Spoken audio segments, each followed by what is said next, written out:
மற்றும் ஒரு அண்மை செய்தி. சென்னையில் கோரிக்கைகளை வலியுறுத்தி 2000க்கும் மேற்பட்ட தூய்மை பணியாளர்கள் பேரணியில் ஈடுபட்டுள்ளனர்.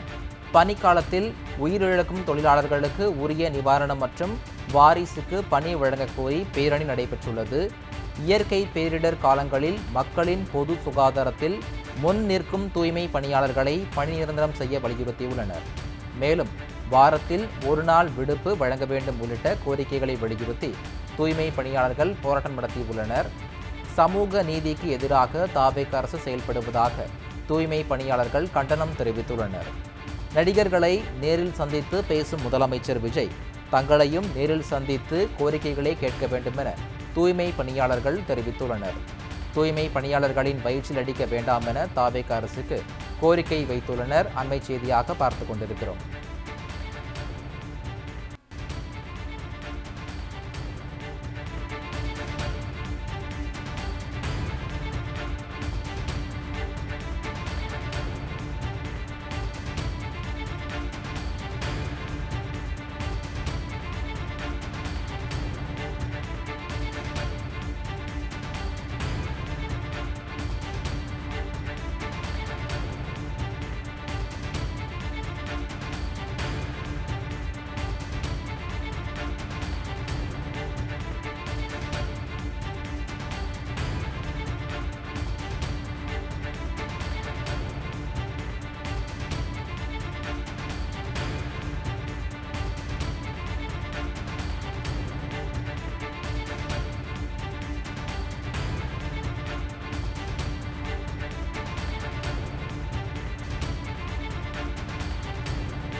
சென்னையில் கோரிக்கைகளை வலியுறுத்தி 2000க்கும் மேற்பட்ட தூய்மை பணியாளர்கள் பேரணியில் ஈடுபட்டுள்ளனர்.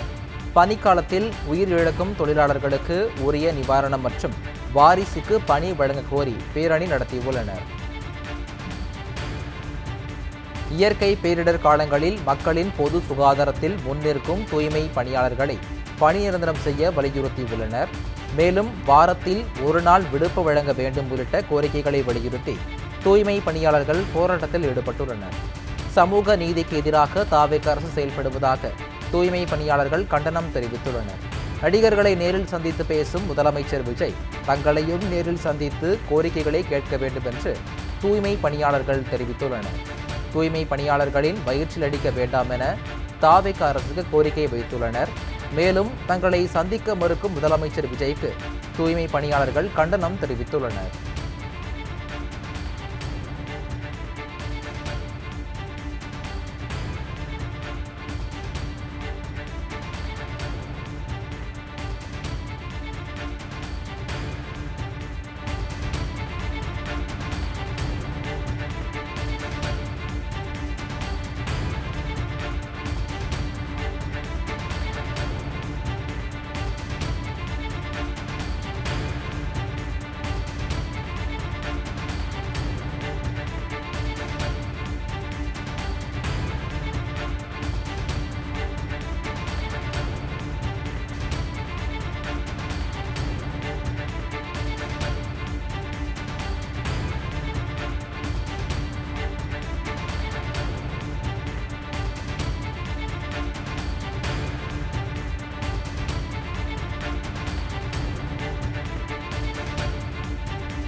அவங்க கொடுத்த தேர்தல் வாக்குறுதி என்னன்னா H3 படி அரசு துறையில் 5 வருடங்கள் ஒப்பந்த முறையில் பணி செஞ்சிருந்தா நாங்கள் நிரந்தரப்படுத்துவோன்னு.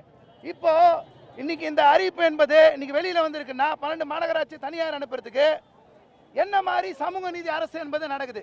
அப்ப நீங்க வந்த 40 நாள்ல நீங்க தனியார் கொடுக்கறதுக்கு பிளான் பண்றீங்கன்னா, நீங்க அதுக்கு அறிக்கை வெளியிடறதுக்கு பிளான் பண்றீங்கன்னா என்ன மாதிரியான சமூக நீதி அரசு இது? நீங்க கார்ப்பரேட் நிறுவனம் எதுக்கு லாபம் சம்பாதிக்கணும்? மக்களுடைய வரி பணத்திலேருந்து மாநகராட்சி இயங்குது, அதுக்குண்டான சம்பளம் நீங்களே கொடுத்துட்டு போகலாம். அதுக்கு பதிலாக நடுவில் கார்ப்பரேட் நிறுவனங்களை கூப்பிட்டு கான்ட்ராக்டர் கூப்பிட்டு அவன் லாபம் சம்பாதிக்கிறதுக்கு பப்ளிக் பிரைவேட் பார்ட்னர்ஷிப்ன்ற பேரில் நீங்கள் எது கால்பார் பண்ணுறீங்க இந்த 12 மாநகராட்சியில்?